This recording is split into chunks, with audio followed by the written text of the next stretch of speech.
Shu vaqtgacha ko'p qizlar bilan gaplashib yurganman. Ular bilan qilmagan ishim qolmagan. Lekin shu vaqtgacha birovning xotinini yo'ldan urgan emasdim. Bir kuni vannada soqol olayotgan vaqtim telefonimga begona bir nomerdan qo'ng'iroq bo'ldi. Men qo'limni artib ko'tarsam, do'stim hisobidan qo'ng'iroq ekan. Qaytib telefon qilmasdan yana soqol olishda davom etdim. Ko'p o'tmay yana shu hol takrorlandi. Ishimdan qoldirayotgani uchun jahlim chiqdi. Soqolimni olib bo'lib, jahl aralash telefon qildim. Bironta yurgan qizlarimdan birimikin deb o'yladim. Alo degan qiz bolaning tovushi eshitildi. Ha, eshitaman, kim bu desam, boya kunduzi telefon bo'lgan ekan shu nomerdan deb javob qaytardi. Men esa telefonimdan chiqilgan nomerlarni kuzatib ko'rib, yo'q, bu nomerga qo'ng'iroq bo'lmagan dedim. U bo'lsa, ha, unda esingizga tushganida telefon qilarsiz deb telefonni o'chirib qo'ydi. Keyin kunduzi o'zimning eng yaqin do'stim Shukur telefonimdan foydalangani esimga tushib, unga telefon qilib so'radim. Do'stim, shunaqa nomerga qo'ng'iroq qilganmiding deb. U bo'lsa yo'q deb javob bergach, ha, mayli unda deb suhbatni tugatdim. O'sha kuni kechasi edi. Uyga kirib o'rnimga yotdim va qaytib boyagi begona nomerga qo'ng'iroq qildim. Yana o'sha qiz telefonni ko'tardi. Siz mening bironta tanishimsiz, a? Meni atay sinab ko'rayapsiz dedim. Gaplashadigan qizlarni ko'p almashtirganim uchun shunday deb o'yladim. Ilgari gaplashgan qizlarimdan birontasi bironta dugonasiga aytib meni sinayaptimikan degan fikr kelgandi xayolimga. U o'zi zerikkanidan kimga bo'lsa tavakkal qo'ng'iroq qilar ekan. Shu asnoda men u bilan tanishib oldim. Kechasi bilan kimligi, qanaqa qiz ekanini yashirdi. Har xil ismlarni aytib men bilan hazillashdi. Men har doim qaysi qiz bilan gaplashsam, suhbatimga ular qiziqib qolib, qandaydir boshqacha gapirasiz-da deb aytishardi. Bu qiz ham shu gapni aytdi.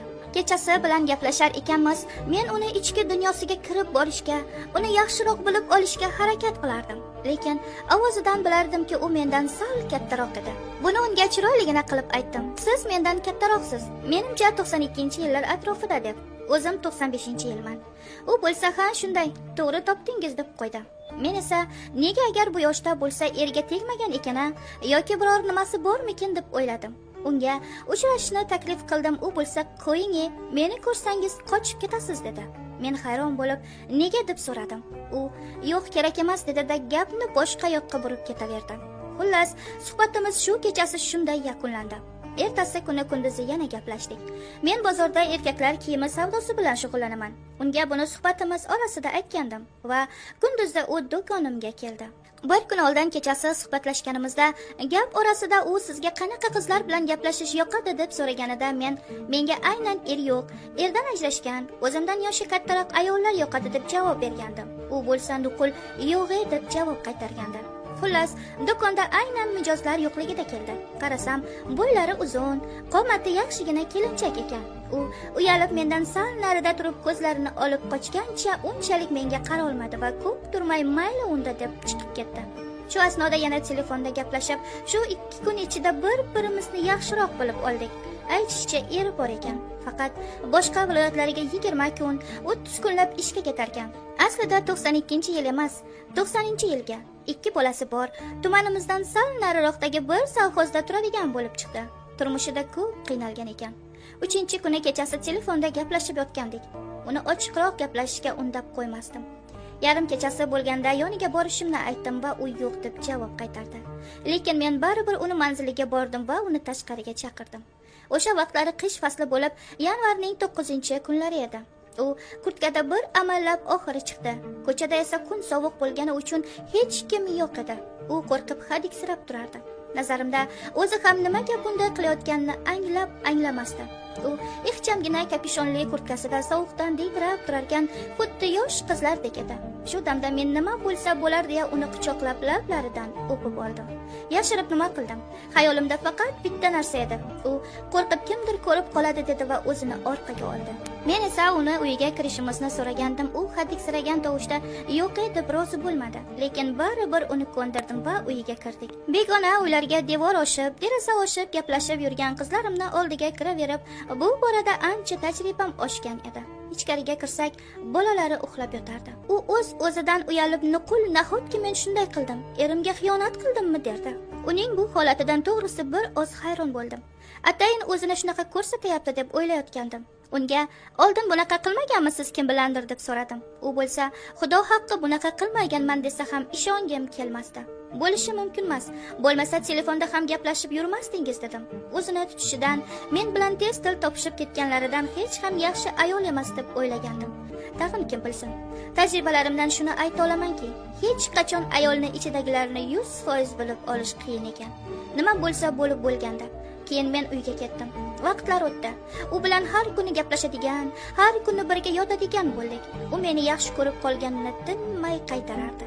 Turmushidan norozi ekanini, har kuni bir xil hayot, mollarga qara, dalaga chiqib ketmon chop, paxta mavsumida paxta terkabi ishlaridan zerikib ketganini aytardi. Eng yomoni eridan ko'ngli to'lmasligida ekan. Aytishicha, u 17 yoshlarida dalaga bir fermerni paxtasini terishga chiqargan. U yerda bir yigit uni ko'rib qolib sovchi yuborgan ekan. O'zini o'sha yerning egasini o'g'li ekanini, yaxshi uylarda yashashini qizni uydagilarga aytib ishontirib unga uylangan ekan. To'y ham bo'libdi. Qiz to'ydan qaytib qarasa, o'sha daladagi shiyponga kelarmish. Shuncha va'da qilgan narsalardan esa nom nishon ham yo'q ekan. Kechasi bilan rosa yig'lab chiqib taqdiriga tan bergan ekan. Yana yetmaganiga bir muncha vaqt o'tib, eri aytgan ekan: "Men bir qizni sevardim, lekin u erga tegib ketdi. Sen o'shanga juda o'xshaysan. Shuning uchun senga uylandim" deb. Keyinchalik yillar o'tib bir domga ko'chib o'tishgan, lekin o'sha dom ham yaxshi ahvolda emas. Shu hali ham achinarli ahvolda yashardi. Uni 17 yoshidayoq turmushga berishgan ekan. Bironta yigitni hidini ham sezmagan ekan o'sha vaqtlari. Faqat siz bilan tanishib shunday bo'lib qoldi. Endi siz hech xayolimdan chiqmayapsiz derdi. Men uni deyarli har kuni uyga borib, yoki goh o'zimni uyimga olib kelib, goh boshqa joyga olib borib birga bo'lardim. Undan oldin uyga kechalari qizlarni olib kelib yotib o'rganib qolgandim. Uyimiz katta edi. Ikkita darvozali xonalari ham juda ko'p edi. Shuning uchun bu menga muammo tug'dirmasdi. Men ba'zida ko'p o'ylardim. Bu qilayotgan ishlarim juda og'ir gunoh edi. Yana tag'in erli ayol bilan. O'sha erining o'rniga o'zimni qo'yib ko'rardim, garchi hali uylanmagan bo'lsam ham. Men unga bu qilayotgan ishlarimiz noto'g'ri ekanini, gunohligini, bir kun boshimizga balo bo'lib qolishini aytib orani uzmoqchi edim. U bo'lsa nuqul yo'q derdi va meni yana chaqiraverardi. Orada eri esa kelib 1-2 hafta yurib yana ishga ketardi. Meni hayotim yolg'on ustiga qurilgan. Erimni hurmat qilaman, lekin ko'nglim allaqachon sovigan. U kimgadir o'xshaganim uchungina menga uylangan xolos derdi. Boshida 2-3 oy tinimsiz, keyinchalik esa onda-sonda ko'rishib yurdik. Axiri u bilan uchrashishni kamaytirib, keyin batamom to'xtatdim. Yaqingacha Telegramda yozib qolardi. Salom alik qilamiz. U hali ham meni chaqirib turadi, lekin men bormayman. Bu voqealarga 2 yil bo'ldi. O'tgan yili men uylandim. Xotinim yaxshi, juda aqlli, esli xushli. Uylansam hammasini yig'ishtiraman degandim. Qayoqda? Yana 1-2 qizlar bilan hozir ham uchrashib turaman. Eng qizig'i, ular uylanishimdan oldin yurgan qizlar. Ba'zida vijdonim qiynalib ketadi. Xotinim kechasi bilan meni kutib uxlaydi. Men yurib ishratni qilib kelaman. Ha, erkakni hayoti shu ekanda. Lekin xotinimga mehrim bo'lakcha. Umuman so'kmayman, qo'l ko'tarmayman. Ayolga kerak bo'lgan mehrni hammasini beryapman. Tajribalarimdan shuni bilamanki, ayol kishiga e'tibor bermasang, mehr bermasang, uni senga bo'lgan mehr muhabbatidan ayirib qo'yishing hech gap emas ekan. Bu borada juda ko'p o'ylayman. Ba'zida hayron ham qolaman. Men shuncha qizlar bilan yursam ham, shuncha gunoh qilsam ham, menga shunaqa aqlli, esli qiz xotin bo'ldi deb. Erkak qariganida unga yelkadosh, sirdosh ham aslida shu jufti halol bo'ladi. Shunda vijdonim qiynalib ketadi. Bilib bilmay qilgan gunohlarimni Xudoni o'zi kechirsin. Xudo menga ham iymon insof berib qolar. Shuning uchun aytishayotganda, har kimga insofni o'zi bersin deb.